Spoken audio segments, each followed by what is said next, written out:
Welcome to episode 217 of the Watchin It Podcast. On today's show, Donnell just can't bear it. Robert wants to know who doesn't want to live in the zombie apocalypse. On this week's episode of The Boys. Yeah, that is the show that we are covering. Well, we'll do it live. Homelander would have heard all of it. Uh-huh. Some news and more. I'm your host, Robert, and with me is Donnell. You watched it, huh? I watched it. That first episode. First episode? That first episode, I'm like, we are back. Yeah. We are back. Yeah. This is what I am here for. Like holding your breath. Mm-hmm. An hour of just like, when it's done, you're just like, exhale. Yeah. Yeah. So yeah, I really... so I came in, it's not your fault. You talked about the bear and stuff. That's what we do in this podcast. But I definitely had tempered expectations because of what you said. So yeah. I came into it like, let's see how this goes. And that first episode, I watched it. And that's what I'm saying. If you hadn't prefaced it like that, I'd be like, Robert's wrong. What the hell is Robert talking about? But because you said that, I was like, so this is it. Like the rest of the season is downhill from here. And was it? Yes. Absolutely. I think the first week was puff pieces. Now I'm seeing a lot of negative stuff. I hadn't really looked up and seen other people's reactions. Because here's the thing, this is just like one of the things, like when the Hulu and Disney merged and stuff. Like one thing that was touted is the Bears, the like highest rated show on Disney Plus now and stuff. And like I like that because for me this show, like it was just. Well, there's lots of good shows out there, but I don't know what it is. Something about The Bear, the first two seasons and all that stuff, and just what it was, just really for me, it's like, yeah, I wanted to see it succeed because I just saw it, like, it's just such a good show. And so, I don't know, this one, for whatever reason, watching this one on the downswing hurts a little more than other shows. Yeah, I don't know what it is. Why? Maybe because I worked in a restaurant and I don't know. I attach myself to it more because of that. I can relate to it. I don't know, but yeah, I don't know. I feel like I don't know what they lost. I don't know how. It's just I did not enjoy this season. I did not agree with this. I'm looking at a map of all episodes of The Bear ranked. Mm-hmm. Okay. First episode of the first season, 7.1. 7.1. 7.8. I'm just going down the list. 7.8, 8.1, 7.8, 8, 9.5, 9.2. I think 9.5, I think that was the one where they had like the dinner episode and whatnot. That'd be episode 5 or 6? That would be episode 7. Oh, 7? Yeah. Okay, yeah. No, maybe not, because episode 7 was where the cousin was working at the other, like, training into the other restaurant or something like that. That was a good one. That had a really good scene in it. Anyway. Mm-hmm. Season 2, 8.0, 8.0, 7.8, 8.8, 8, 9.6, 9.7. Maybe that's where the dinner episode was. Yeah. 8.7, 8.8, and 9.4. Yeah, that last episode of the last season, really good. Oh, yeah. Season 3 ratings, 9.0. Okay. First episode, fantastic. No, I'm feeling that. All lies from here on out. 8.9, 9.2, 8.2, 8.5, 9.5, 8.3, 9.4, 8.4, and 9.0. Not just because they're high, but the fact that they're ranking... like episode 6, 9.5 compared to episode 1. Insanity. What is this? Insanity. I don't. Okay, so we look. It's the children that are wrong. Yes, Donnell. Yes. Okay, look. Okay. 100%. The children are wrong. Spoilers, everybody. We're gonna get into a little bit of detail. I want to spend a few minutes on this, right? Yeah. So the whole. First of all, it was a whole bunch of stories about how people got there. Yes. It's good stuff.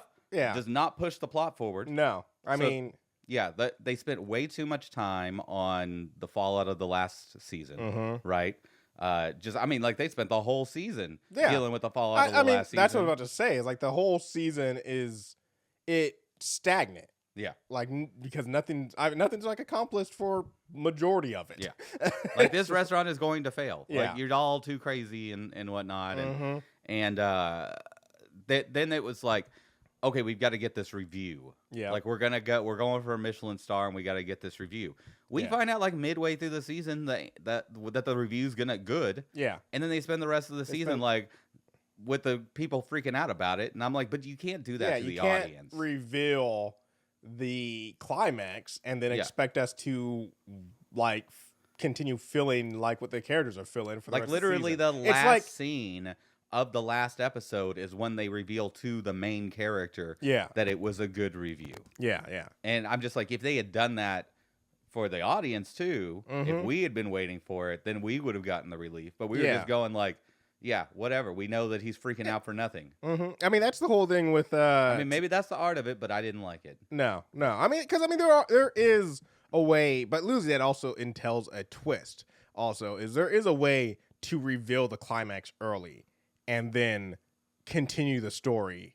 And like either it's you do the whole thing of reveal the climax, but you have no idea how we got there. So the rest of the movie or the show is showing us that. Or like I said, usually it's like you reveal the climax early and then there's a big twist where it's like, oh, we saw the end result, but then there's a twist of like, we weren't going to that until this happened. But like, there was none of that. It was just, yeah. No. And I mean, there's just no communication between the characters that are supposed to be running a business. Yep. It's just like, so like the girl, the other main girl, right? I don't know the character's name. If her whole thing is like she's getting another job offer. Yeah. If she had just gone to him and been like, look, I got this other job offer. You need to get your shit together and calm down. And we need to be professional or I'm out. Yeah. I'm going. I'm not signing this document that I don't even think she signs it by the end of the season. Nope. It's like first episode, they talk about signing the document. I'm like, if you go like a month, I don't know how long this season takes, but like a month, I want to say. In Showtime. If I've got like a document of a partnership agreement, somebody's waiting a month. Yeah. I'm like, okay, something's conversation needs to happen. Yeah, this isn't happening, or when you talk, like there's the whole like none of it was badly acted. None of it was badly shot. All really good production. Cast kills it still. Then there's like they like add to the equation of it after they've revealed that it's a good review. They're like, oh, the restaurant that the cousin trained at is shutting down. One of the mentors of our main guy there's restaurants shutting down. And we're like, oh my God, it's like, it's a bad, economy and all this stuff. No, you just get to her and find out she's an awesome character. She was amazing in the previous season. And you just find out, no, she just got so rich that she's just going to jet set around the world. She's a villain now. Yeah, she's not. And then like they're like, oh, she's partying and she's being like one of them and whatnot. I'm like, no, she's a bad person. Yeah. 100 people stake their livelihoods on the business you created and ran. I don't care if you're the CEO or not. You have a duty to them. You hand it over to somebody else. Yeah. Whatever. You can still go off and jet set, but just shutting down the business and firing everybody before they have jobs lined up. No, she's a villain. Yep. And it's not because it doesn't change anything about the Bear restaurant. It has no effect. Yeah, it's literally except that like now there's one less Michelin star competition in the area. Yeah. It's just it all just pissed me off so much. It was it's just what we didn't get anywhere. We got nowhere except that we resolved an issue of now it's going to be harder for the uncle to renege on the deal and sell the building, which he needs to do because he's out of money. Yeah, for whatever reason. I mean, so my hope is that there's just one bad season. I'm hoping there'll be another season. There's some things that say, one is just like I said, if you're hearing other people think overall the rating numbers are good, so hopefully that means another season. But you're also hearing people like me and you who aren't appreciating it as much as we have previous seasons. And then also kind of one of the things that concerns me the most, and I wonder if maybe Hulu or whoever's in charge of Disney knew beforehand that this season wasn't as good, because it is like, one is everyone always talks about when shows get moved off of network television onto Hulu, it's like, oh, it might be dying and stuff. But also, not just did it get moved to Hulu, it was dropped all at once. And like usually when shows do that, it's like not a good sign. So well, that's just a model at Hulu to drop it all at once. No, Hulu does a lot of like Netflix is the one who drops everything all I would at love once. to talk to somebody to figure out. Look at what is the choice between episode to episode. Yeah, but compared to all at once, compared to behind a paywall, right? Because there's some shows that even though you're paying for the service are still behind a paywall. Yeah, right. Yeah. It's interesting. Yeah, no, there's actually and then like, okay, if you're going to release on piecemeal, are you going to do the 3-episode drop and then the rest, like an Alkalite or The Boys?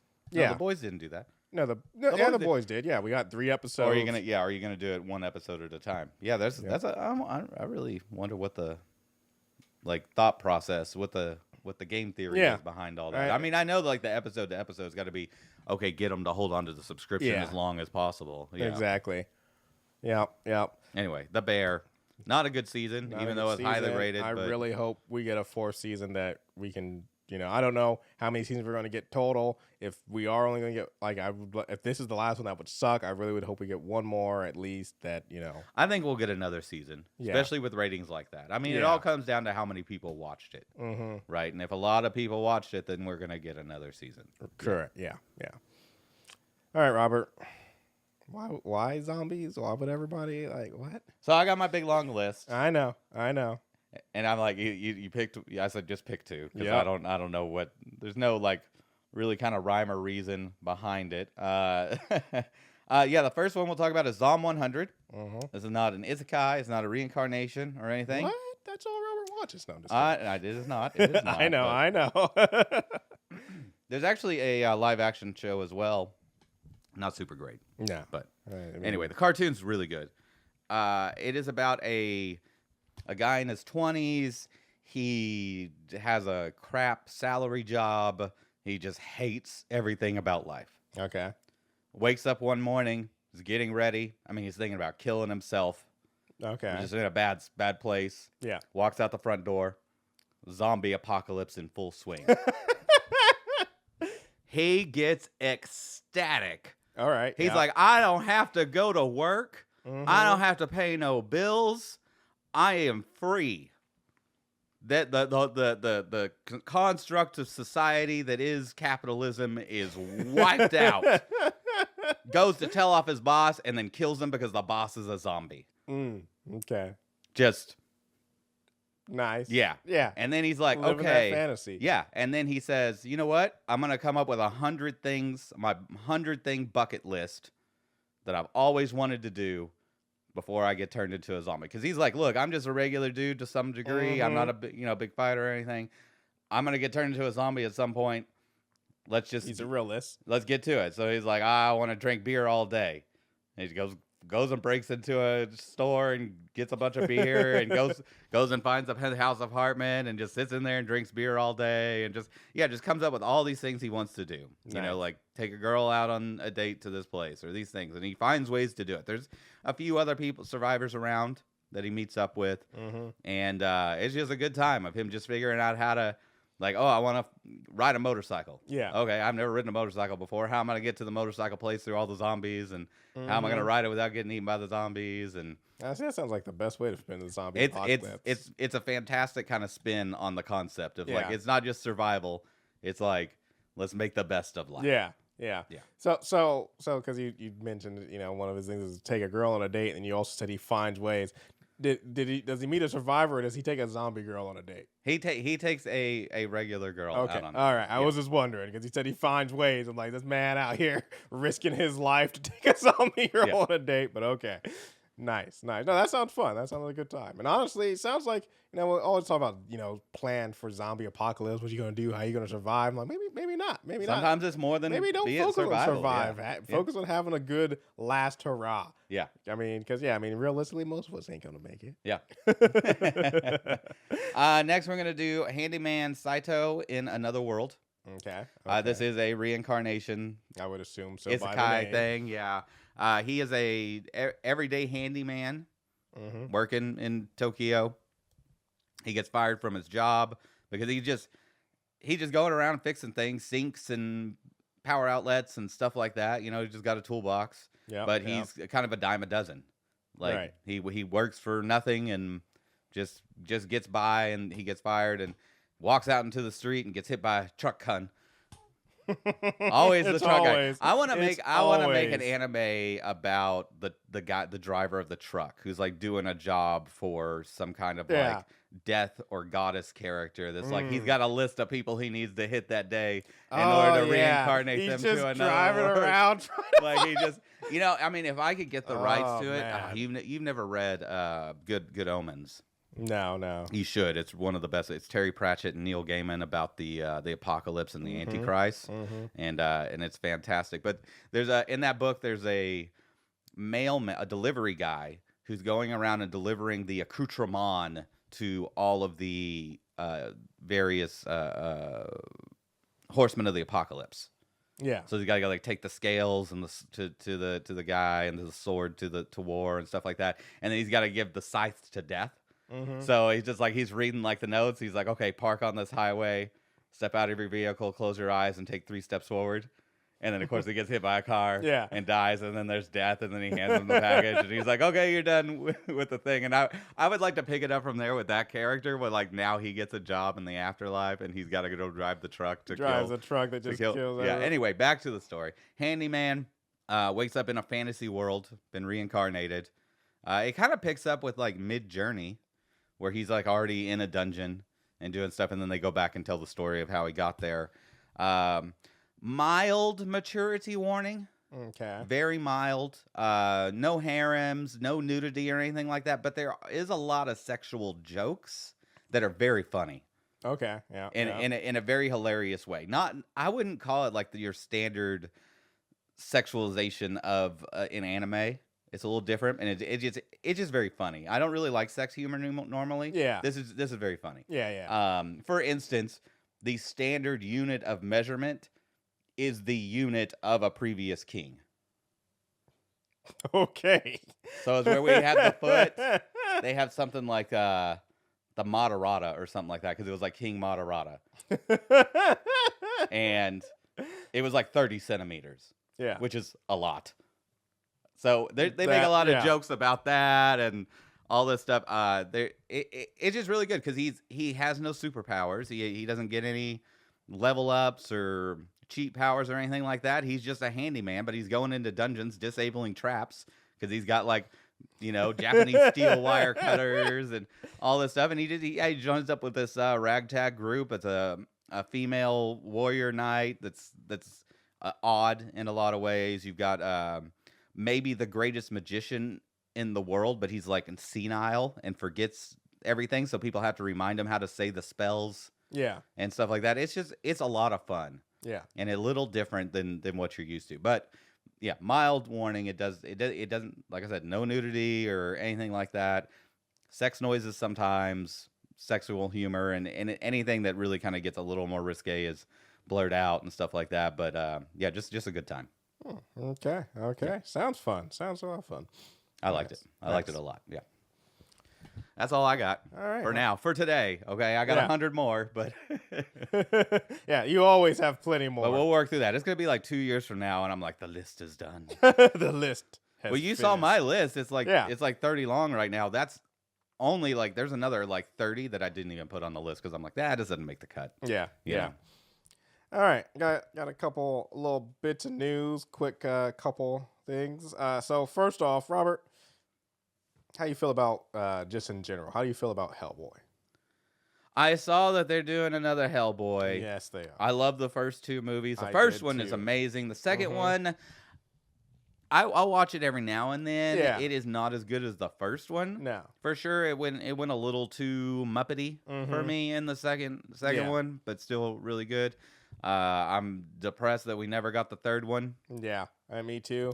But I think I tried a couple of times to watch the restart. Is it a the reboot? Is it a reboot? Yeah. I don't know. Were they picking up? I don't know. I tried to watch it and I was like, no. Everything about this feels off. Look, what's his name is Hellboy. Yeah, that's where I was going to go with this. Name? Ron Perlman. Ron Perlman. Yeah, was Hellboy. He's too old to do it now. He doesn't have any interest in doing it anymore. But But they're doing another one. They're doing is it a new reboot? That's the thing. So that the reboot was so bad. Yeah. That they're rebooting it again. Now, I don't know if it had anything to do with the actor. It was just a bad story and lower budget than I needed for Hellboy. Yeah. I'm not saying I didn't watch enough of it to say that the actor was the wrong choice. Yeah. Because it was just so couldn't get into it enough to see how he did. Exactly. I just couldn't get into it long enough to exactly what you just said. So anyways, new Hellboy is called Hellboy the Crooked Man. And like you said, Ron Perlman is Hellboy. And so here's the thing. There's the guy. There's our new Hellboy. Yeah, he looks kind of Ron Perlman-ish. He does. He gives me where I'm like, but it's not just the look. It's the personality and attitude. I need to see like a test. Yeah, I need to see like a trailer or something to. The thing that interests me is the Crooked Man is also a horror franchise, or in a horror franchise. Which one? And one thing I think could make Hellboy interesting, and actually we're going to lean into this in our second story, is if they leaned into horror more. With I know it's a comic. Oh, there's a trailer out. Yeah, there is a trailer. Can we pause for a second and watch this trailer? Sure. Sorry. All right. So we just watched the trailer. And after watching the trailer, kind of makes me wonder if they're doing what I was thinking, is leaning into a little bit of horror with the Hellboy. He is fighting monsters different. And demons and stuff. Also seems like a period piece. A little bit, yeah. Like not like ancient times, but it's not current. They had like a locomotive in it. Yeah. But yeah. So interesting. So this is gonna be directed by Brian Taylor. Okay. He's got an interesting a list here. Okay. He did Gamer and Ghost Rider Spirit of Vengeance. I'm like, those are not super great. Those are not great things. But he did Crank. Okay. He did Crank High Voltage, and he did he directed all 9 episodes of the show Happy.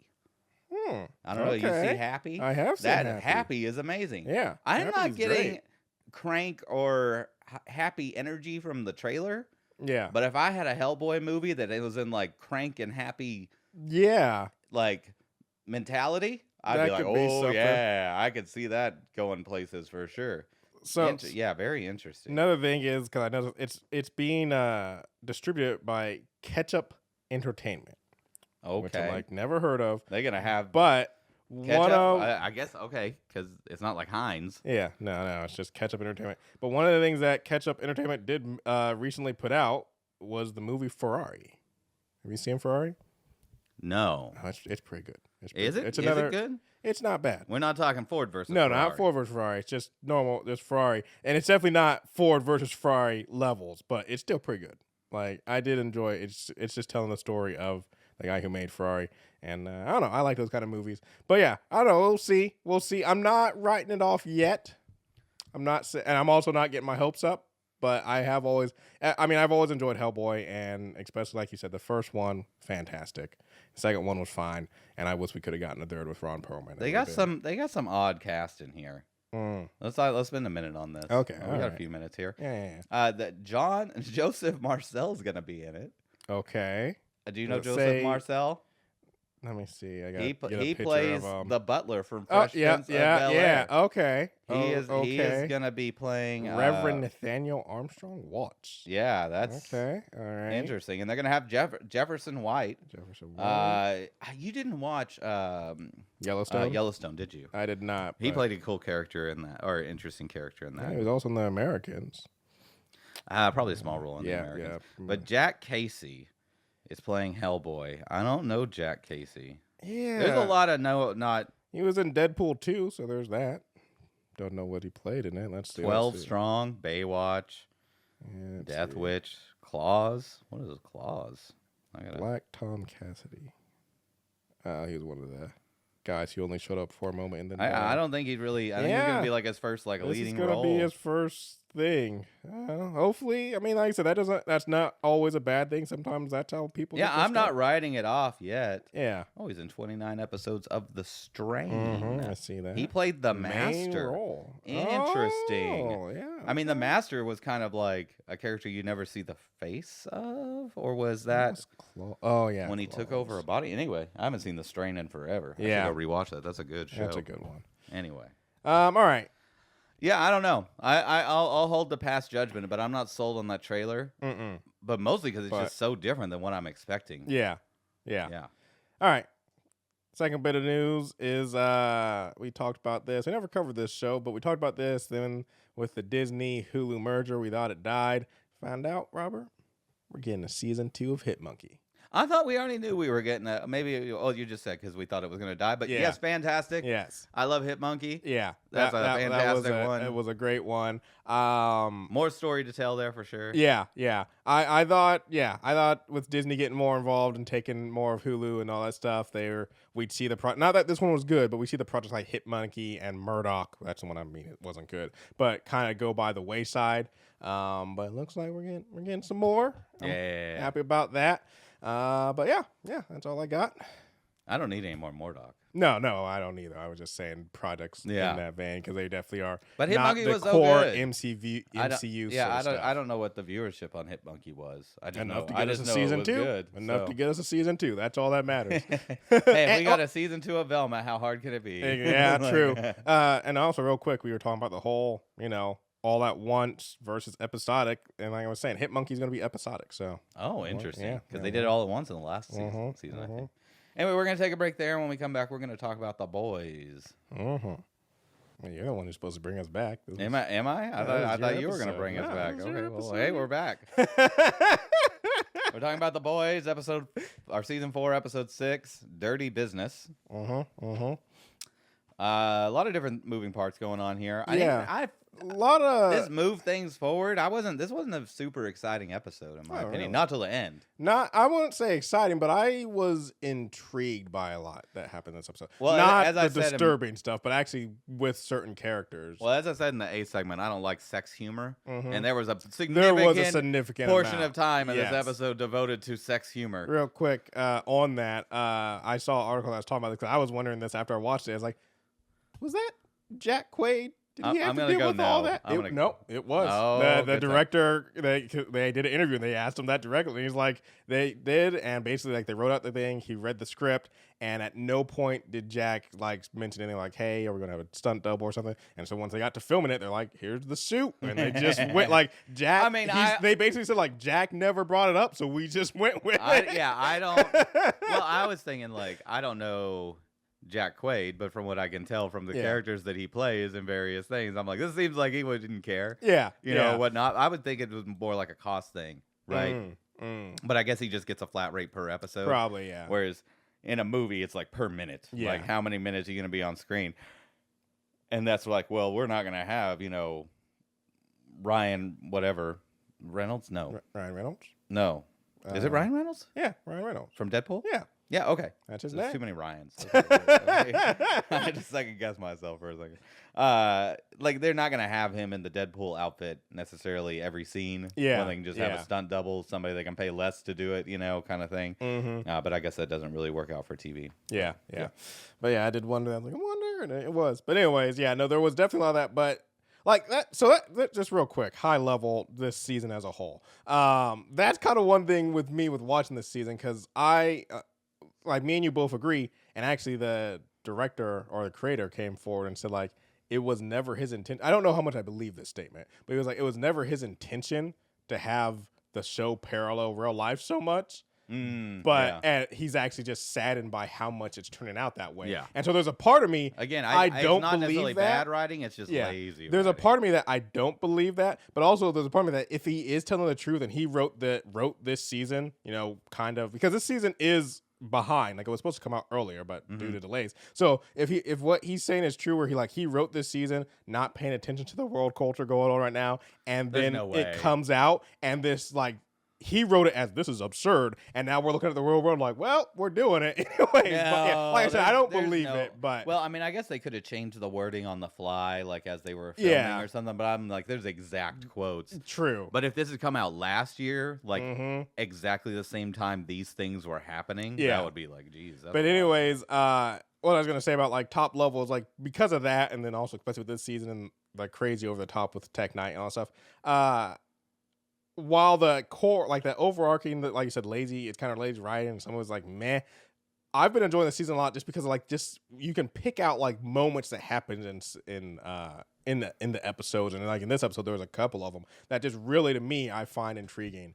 There are definitely some good moments. Yeah. But overall, I didn't care for the episode as much as other episodes. Yeah. Especially until we got to the end, and I was like, oh my god, that was like one of the best reveals of all time. Anyway, we'll get there. Yeah. Short scene of them scattering ashes. Yeah. Dad's ashes on Eat, Pray, Love walking tour or something. No, it was Made in Manhattan. Made in Manhattan. Don't know the movie. That's apparently his favorite movie, and both Huey and his mom were like, that was a terrible movie. I'm just like, all right. That's why he left. That's why I don't gotta see it. I'm like, she just hanging on his arm. I'm like, how long is it? I don't know how long it's been, but it would take a decade. Yeah. To be at this moment where she can just lovingly hang on his arm as they scatter the ashes down the road. Yeah. Like, no, there's still bad blood between them. I know they made up a little.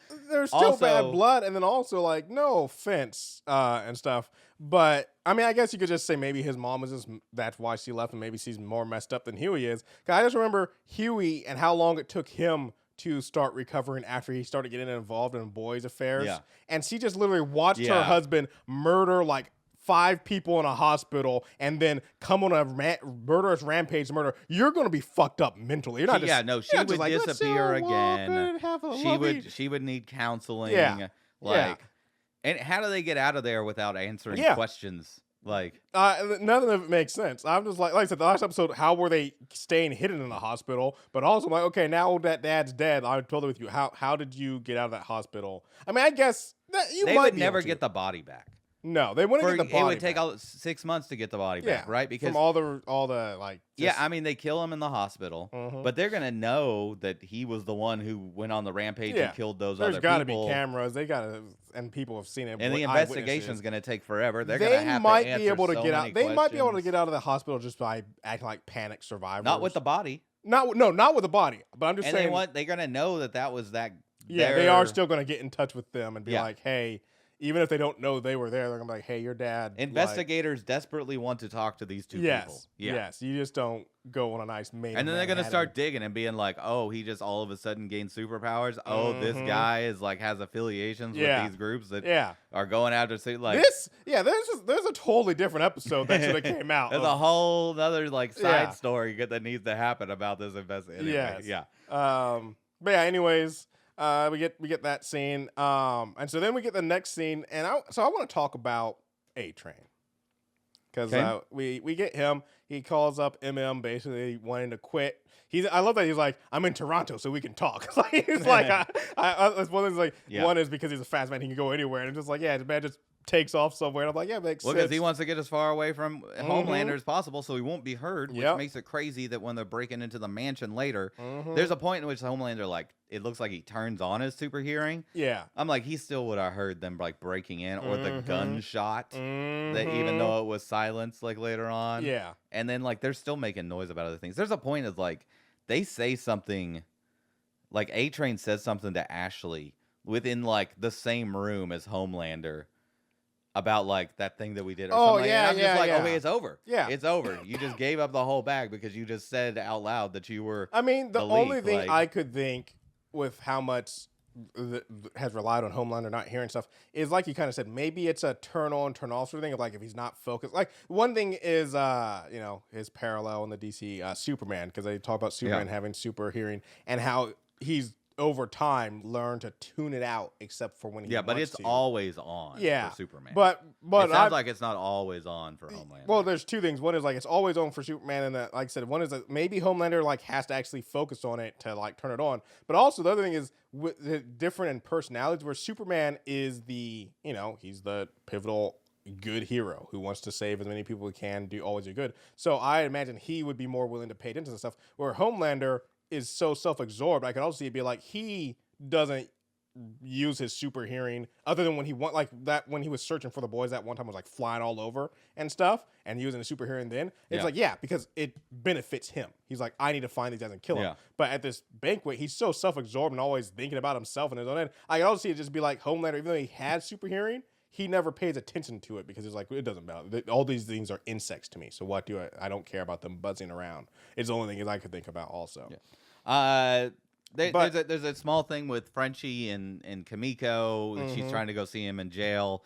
because he turned him in, and he's not letting her see her. This is not really much to go into there. So, go ahead. I was gonna say the only thing I want to bring up with that, because I just something I didn't really think about, is jumping ahead to the second scene we get with Kimiko at jail, is when she basically the guard there tells her like, hey, your prisoner just doesn't want to see you, and she just writes down like, I have nowhere else to go. Yeah. And it made me just realize Kimiko. I realized two things about in this. She does have somewhere else to go, by the way. She's supposed to be like trying to get her friend out of the White Lotus or whatever the hell they're called. Yeah. But I mean, as a home in a sense. Yeah. And so that was the thing, is two things. One is like, I kind of do agree with Kimiko. Like, one thing I've jokingly said, but still, is the rest of the boys, while they have, accepted her and stuff, like, they haven't fully embraced her like Frenchie did. So it's like, she is there and she has them, but she definitely, I could see why she feels like, I'm all alone now. Even though, it was. I mean, it was a dick move for Frenchie to just not tell her that what he was doing. But the other thing I realized, I maybe it was in the news, who knows? But the other thing I realized about Kimiko in this episode, I mean, we've seen this a lot, is because, like you said, she is dead loyal to Frenchie. Like, that's her home, that's her thing. But she is with the boys and they're her friends. And I'm just like, Kimiko is the best ride or die person to have in your corner. Like, I just want to start like, I'm going in. Kimiko's like, I'm right there. When Huey needs to go and meet with A-Train, probably like Kimiko is down for her crew. Like, I'm just like, there is nobody. If you said, you can only pick one person from the boys to have as your friend, I'm like, it's easily Kimiko. Because I just know she always got my back. Always got my back. The rest of them, I don't know. Huey got shit going on. Starlight's got personal stuff. Can't trust Butcher. got your family, and French is a psychopath. But at least Kimiko got your back no matter what. So that's who I'm picking. Yep. And I guess he also has superpowers, which is a nice benefit. All right. Well, let's talk about the big story. We'll go to Butcher afterwards because it's his thing's whole separate deal. Mm-hmm. So this is all about. We got to talk to Tech Knight. Yes. And get information out of him. Mm-hmm. He's having some sort of get together we need to be at. Find out like what the big plan is that's going on with Homelander. I have, like, before we even get into what actually happens, their plan is, like I said, they're going to Tech Knight's party. They don't know who's all involved because, like, Tech Knight, not just a master detective. Yeah. A super powered, supervision, superhero, super senses. All his senses super smelling. Second somebody walks in the room and says anything, he's like, you are not the guy that I've been trying to do things to. Yeah. So that's definitely that. I'm like, I mean, Huey's web weaver voice was decent, but this guy has I thought it was terrible. He did not have the vernacular down. I'm saying more of this his tone of voice, not what he was saying. But no, my thing is also like their plan is before, like I said, they didn't know that that Homelander and the Seven were going to be there. They didn't know that the president was going to be there. So like things did escalate quickly. But even if we take at what they thought it was Tech Knight is having a bunch of his rich douchebag buddies over, and they're all going to drink and who knows what. Like, I'd say that's it, base level. Their plan was to go in, plant microphones, and then Huey was going to get Tech Knight to come out with them to the stable so they could interrogate him. And all I can think is, how's that unless they were also playing, which they didn't seem to include this until later. And actually, even later, they didn't seem to include this. It seemed like they were going to leave him alive even then. Is unless you're going to kill Tech Knight, this is the dumbest plan. You can't interrogate Tech Knight and then be like, okay, see you later, bro, and hop in your car and drive off without being like, oh, Homelander's going to know instantly. And with things as plans are going and he's escalating things, like right now, I still don't fully know why Homelander hasn't just hunted them down and murdered them all. 100%, because he tried to kill Huey. Whatever veneer is keeping them safe, if he knows that you guys know about his ultimate plan of world domination and you are addicted to it, he will, like, whatever. I don't know what is keeping you safe, but that is gone. Yeah. So I'm just like, unless the plan, which we see later on in the episode, they weren't intending to kill him. They were actually just going to leave, and it's his servants who kill him. But they weren't intending. So I'm like, unless the plan was to kill Tech Knight, this is the dumbest plan. Yeah. I'm sorry. Oh, no, I've said this many times. MM's the boys suck. No, if it was just Tech Knight and a few people, but like once you got Homelander there and Firecracker and Sage and stuff like that, he's like, okay, abort mission. Yeah. Abort mission. We like I am 100% with Starlight when they start hearing that. He's like, we need to get him out now. I'm like, you need to get him out like right. Like I said, Tech Knight with his enhanced senses and Homelander was just super hearing and everything. Like it's just like no. And just the president knowing who he is and also Sage, the smartest woman in the world. Like it's just like, get him out of the room. Any one of them. The only one who may not make them in an instance is Firecracker. Like that's the only one he could maybe talk to for 2 seconds and not instantly end up dead. Is what I'm thinking. I wasn't expecting Tech Knight to be old money, like old money racist. Yeah, like, yeah. That definitely was interesting. I really want to jump back real quick to the Web Weaver when Huey puts on the costume and then starts like, oh, that smell. And then a little bit later, the president brings it up. And I'm like, maybe that's because they talk about Tech Knight's senses. I'm like, maybe that's the one thing that keeps Huey alive is that Web Weaver smells so bad. Yeah, you can't smell it. He can't smell them, and maybe that's even screwing because like your taste and other senses can be affected. Well, also like he's missing like the web hole in back. Mm-hmm. Well, I think the suit had the hole. The suit had the hole. Oh but yeah, got to be like the appendage would still be there. Yeah. What a crap superpower, man. Yeah, that really sucks. I mean. Sidebar. Yeah. We get a brief, I feel unnecessary scene about Black Noir. Where he's mask off. We find out he is a black guy underneath. Is a black guy. And he's wanting to quit because he doesn't understand the role. Gonna go join a circus act. Because they can let him fly. Yeah, because he can he's fly. got flying powers. But I do love when he's talking about like finding the videotapes of the Beaver show and the thing. I'm like, oh yeah, just either nobody knew or nobody told the new Black Noir that like, oh, he was psychotic, like literally Looney Tunes. Like he's all cartoons everywhere he went. You need to watch these cartoons and pretend you're seeing them everywhere. That's how you get into. That's how you get into character. My question also is one of the things he says is that he what is it? Who's ever heard of a black ninja? And I'm like, well, hold up, bro. I was trying to think no of one that. knows you're black underneath the outfit. And if you're talking about the outfit itself, not all, but just in stereotypical view of how all ninjas were black because they wore black clothing. So I'm like, if you're talking about you as a person, well, no one knows you're black. And if you're talking about the suit, then actually I've heard of a lot of black ninjas. That's the basic form they come in is black ninja. So I was like, your statement makes no sense. But I was trying to think, like, are there any like historical black ninjas? I don't know ninja, but there is a samurai. Oh, there was a black samurai. But the only reason I know this is recent. They're coming. I'll count it. I'll allow it. They're coming out with a new Assassin's Creed, and in it, there's a dual protagonist, and there's a ninja that you get to play as. That's an Asian chick, I think, and then there's black samurai, and all these people are up and on like, oh, that's cultural appropriation, blah blah blah blah blah. And then so I was like, that is kind of weird, and so I looked it up, and the reason why there's a black samurai is it's based off of, it's loosely based off of the actual historical of a African dude who, like, for whatever, I think it was through slavery or something, ended up in Japan, but then got freed and then got taken in and was trained in the ways of the samurai. Interesting. And so I was like, it's not if based on this guy, I don't think that's cultural appropriation. I mean, I'm like, assuming that there's a good reason for it that they're putting in Assassin's Creed. But the shock I tell you that something in Assassin's Creed is upsetting people. Like they literally had him kill the Pope. Yep. Yeah. That's the craziest thing about the Assassin's Creed is like the fact that literally one of the bosses is the Pope. And it's not like, dude, that was like the an best. old That was man the last best game. Pope. There's still good stuff in Assassin's Creed after that, but that was before like the change studios or writers or something like that. But that one where he kills the Pope, and then he starts talking to the alien, but the alien isn't talking to the guy. Yeah, he's talking. It's talking to the guy controlling the guy. Yes. And I was just like, this is some of the best video game writing of all time. Yes. Yeah. Future aliens. It's so many levels, layers. Past, future alien in the past talking to present dude. Yeah. And I love that the present dude is just like, what's going on? What are you saying? And he's just like, no, we don't care about you. Yeah, don't worry about it. Like, I feel just sorry. chill here at the murder scene while we have this conversation. Anyway, back to our regularly scheduled story. So one of the scenes that I actually really found intriguing because it really explains this character some more is I like the scene we got with the president and Sage.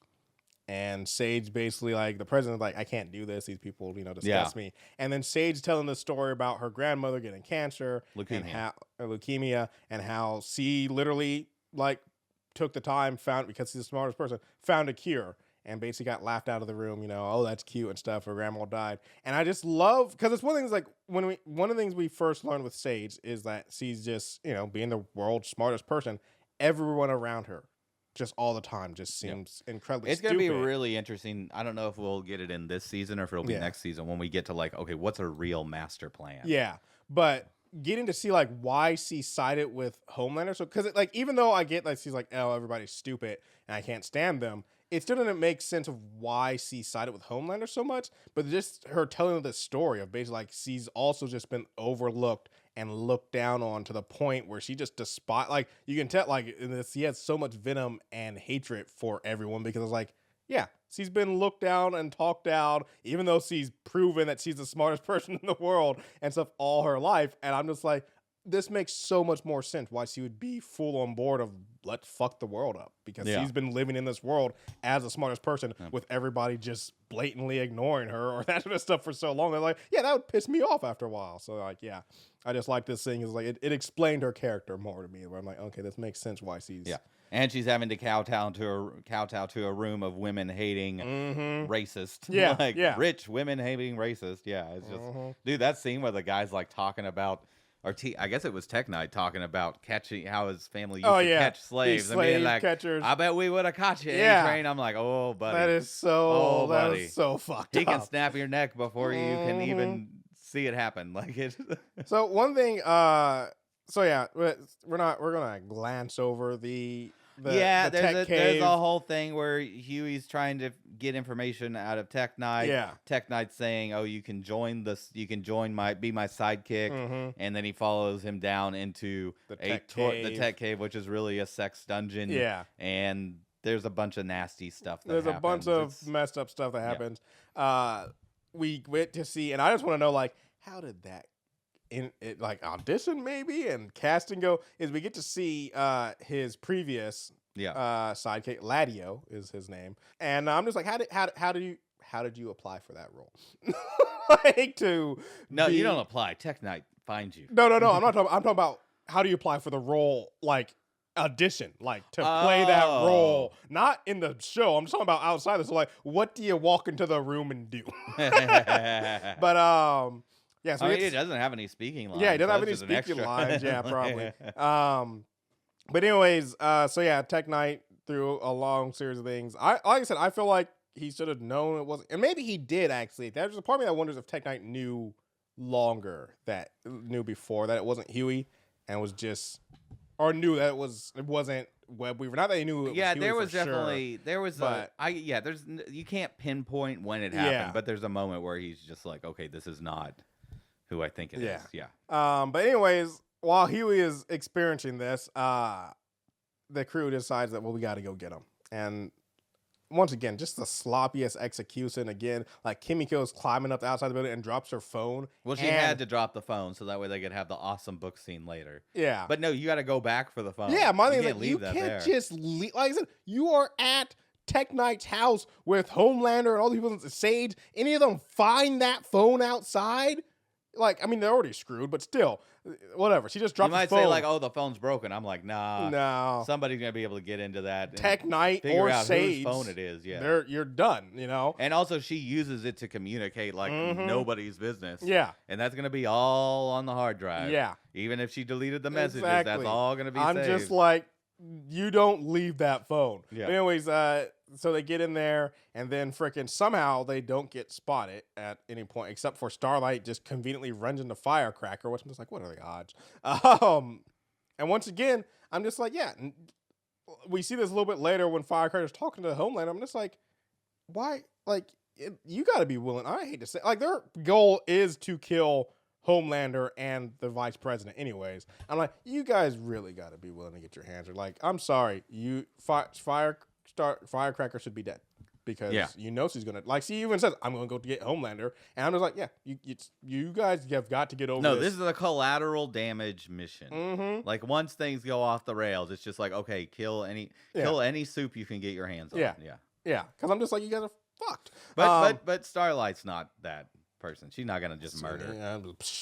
She needs to tell MM, and so he can go over there. I'm just saying, you guys have got to start putting them down. You're not getting out of this save the world from Homelander scheme without putting down some of the other evil soups. It's just part of the deal. I guess the argument is that Homelander let him survive once because he likes the put the back and forth and stuff. But like, there's a point in which Homelander breaks, which I assume is next episode after because Tech Knight's dead. Yeah. Spoilers. Yeah. But yeah. If they'd killed Firecracker right then and there, then that pushes them over the edge. Maybe. Yeah. Maybe that's their thought process. Well, but this is my thought process here: is if you kill Firecracker and get out, they'll probably be highly suspicious that it was you guys, but they don't know it's you. Where by not killing Firecracker, guess what she did? She went and told Homelander. Yeah. So that was my thing. It's like, okay, yes, in both scenarios, there's a good chance you're fucked. In one scenario, 100% they know you were there. In another scenario, 95% they know you were there. So I'd rather take the 5% chance that we survive this than the 100% she's going to tell. So that's why I'm saying, yeah, it might push him over the edge, but he also might, he's made some wrong calls and stuff. He might, for whatever reason, think that the president sent some people in. Yeah. And so he goes that way. It's not likely, but it's better than her directly telling him, oh, by the way, Starlight was there last night. So I was just like, kill her. Yeah. Motherfucking kill her. Anyways, she doesn't. She just knocks her out. And then we get MM and Sage and Kimiko in the library.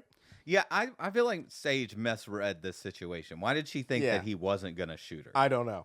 That's weird. Especially with her egging him on, talking about his daughter and all that stuff. I was just like, you are amping up the situation a lot. Yeah. And of all the places he could have shot her, of course, he shoots her in the head. Yeah. So my understanding is like her brain's going to heal. Yeah. The bullet's going to be in there, but I guess she could go dig it out later. Yeah. But that hole in the head's going to be there forever, right? Yeah. Yeah. I don't think that. But if he had shot her in the heart, done and over with. She's out of the equation. Yeah. But he doesn't know. Like I said, I think only people who know right now are her and the Deep. I don't think she's told anybody else. Also, that's just bad, like, police work. Mm-hmm. You don't aim for the head. You aim for center mass. Yep. Or, because it's easier to hit. Style, is it 2 in the chest, 1 in the head, or 2 in the head, 1 in the chest? Well, that's if you're assassinating. That's what I'm saying. I'm just saying. But he like has a heart attack basically, like right after doing it. Yeah. So there's a scene earlier on where before he talks to A-Train over the phone, and that he's like trying to de-stress and like center his zen and stuff. I'm like, you in the wrong job, buddy. There's no, and we get to see you are a liability to the team. So what is it? Freaking MM. There we go. MM has a heart attack, or what he leaves with a heart attack. Yeah. And Kimiko gets A-Train to save him. And the whole time that Kimiko and A-Train are like, first she goes to get him, and then they're like going this conversation. Hold on, like Huey's downstairs right now, about to be cut into and have terrible things happen. I feel for MM. But they don't know that. You know something bad's going on down there. I mean, that's why you risk breaking into this house to go. So I'm just like, MM would take one for the team. I'm just like, get down there. They managed to get down there though.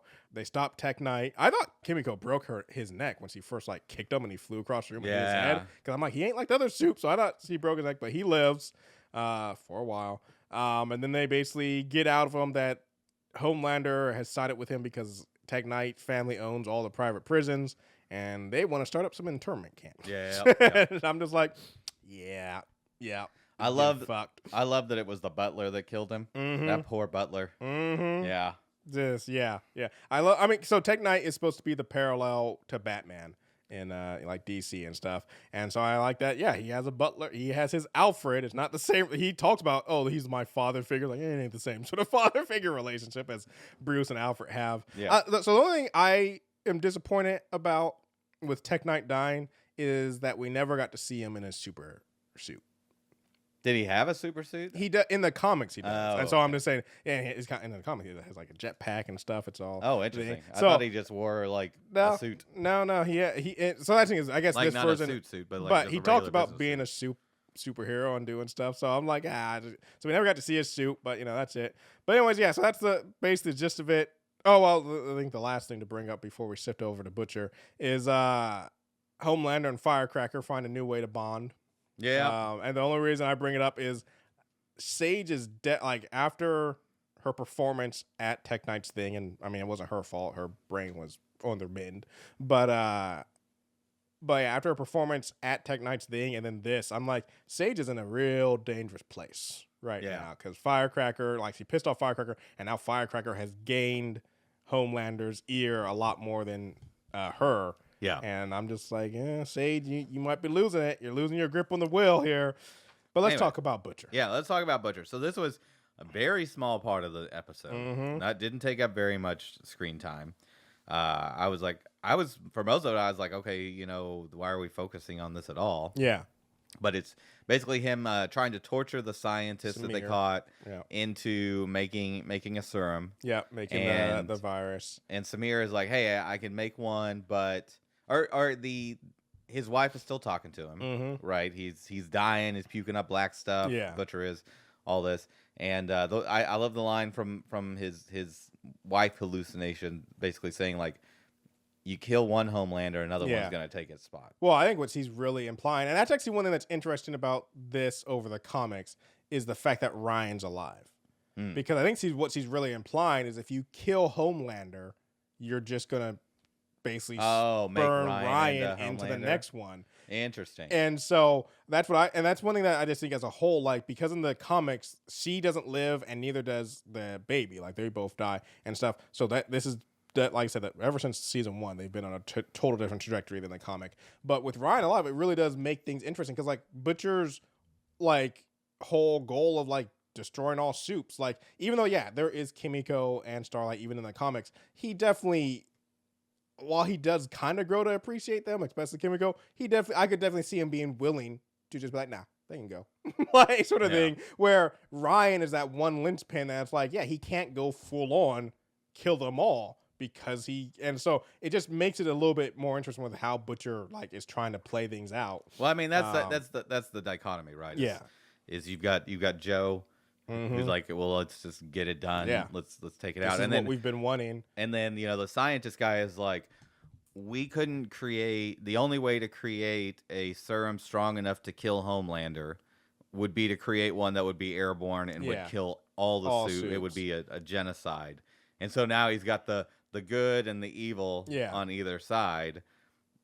And he's arguing with Joe. Yeah. While his wife's there, like trying to talk him down from listening to Joe. And then all of a sudden Joe yells at her. Yeah. And I was like, oh shit. Yeah. Look, we've seen this stuff before. But it was just great. The delivery, that's it being so unexpected. Yeah, and the actor that plays Joe, just his delivery of just Morgan. Yep. Out of nowhere, just screaming at her. Yeah. And I was just like, hold up. Yeah. I love Butcher, like, and of course Butcher did you too. can see her.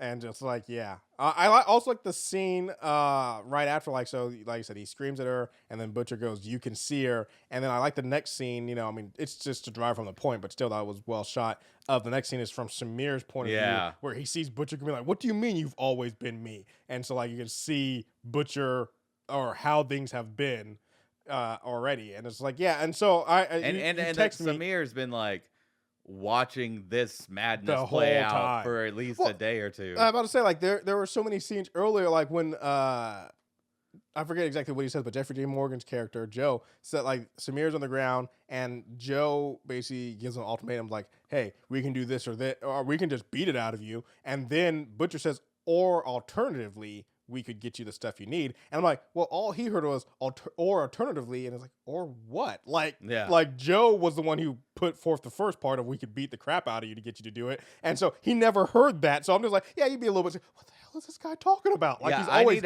I need to go back and watch the previous episodes, because there were times when Joe was with them. Well, no. And I want to see how they interact. That's the thing is, until Samir, that's what, because like I said, you texted me when you saw it and stuff. Like, I didn't see that coming, and I responded back that I kind of did, but only because I had seen an article that was theorizing that Joe was, before this episode came out, that Joe was in Butcher's head. And in it, they pointed out, and they even like showed, like, before the Samir, you never see Joe and with Butcher with anybody else. Interesting. The first time, like, they meet is at the CIA office. Butcher's alone in the break room. And, like, as we saw, he pours freaking some alcohol on the table. Yeah. And, like, when they meet up in the park, they're alone. All the different times Joe shows up until it's with Samir, it's just Butcher and him. I thought he was with them in the barn.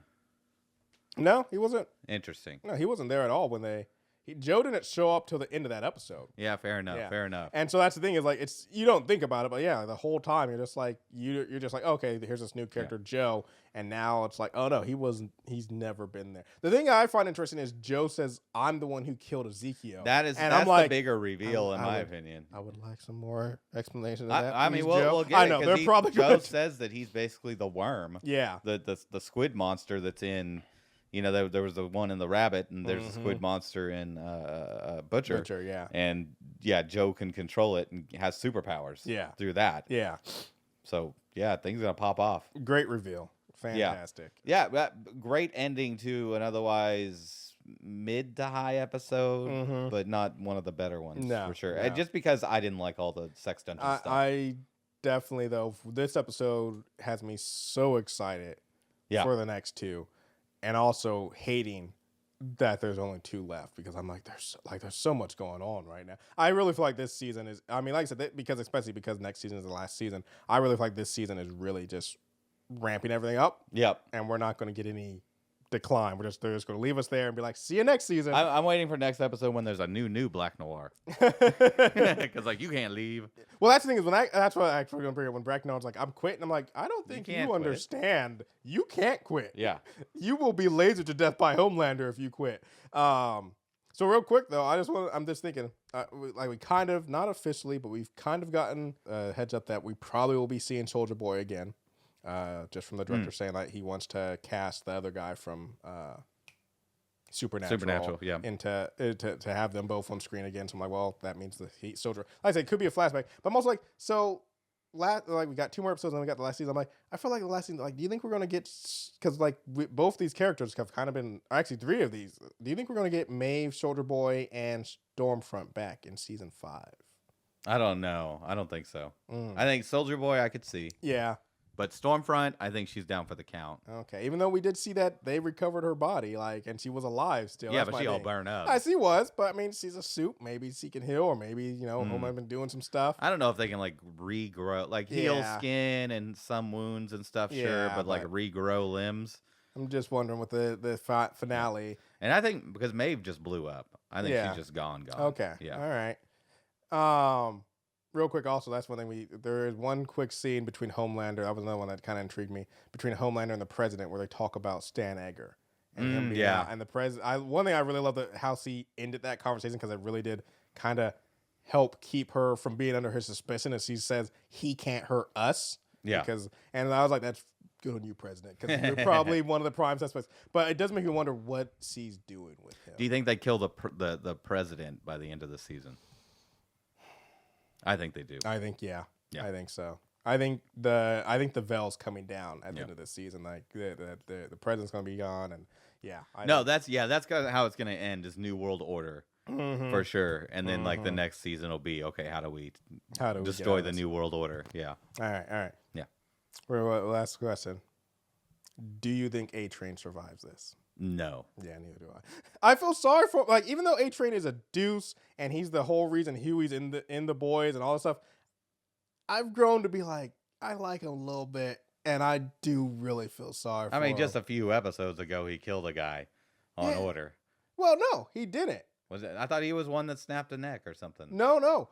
So they're all in the room. Okay. Homelander orders him to kill him. I'll trust you. We don't have to go through the details. Kill him, and then he's blocking one of the door, and he runs the door, and like he stalls. So he may have killed him, or he may have thought he might have been about to kill him, but then Noor steps in and kills him beforehand. Gotcha. And so that's my thing. Like, yeah, he technically hasn't for a while now. I mean, he's still an asshole, but for a while now, he hasn't been doing the evil side of things as much. He didn't particularly killing. He got him the evidence, and so like I feel like he's having a redemptive arc, but because he's having that redemptive arc, like you're gonna die. Like that's what he's like, because you're coming around to the good side. You're gonna die. But he's gonna die saving one of them, one of the boys. Yeah. He will get to die heroically, which I guess, hey, if you're gonna die, go out that way. As always, you can find us on our website, watchinitpod.com. There you can find links to our social media and to email us, watchinitpodcast@gmail.com. Donnell, what else did they do? Oh, what should you do? I don't know. I don't really have anything. We don't have anything really coming up. I mean, I guess we got Snowpiercer. We still got to figure out that. We got nothing special. We got Agatha coming up. That's a little bit down the line. You should watch Hit Monkey season 1. I'm not sure. I don't think we're going to talk about Hit Monkey, but you should still watch season 1 because it's good, and you should definitely check out season 2 when it comes out.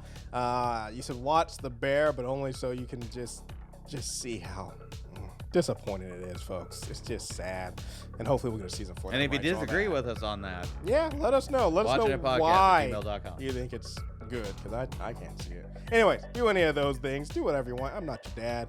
And give us any rating review. 5 stars. Thanks so much for listening. Bye.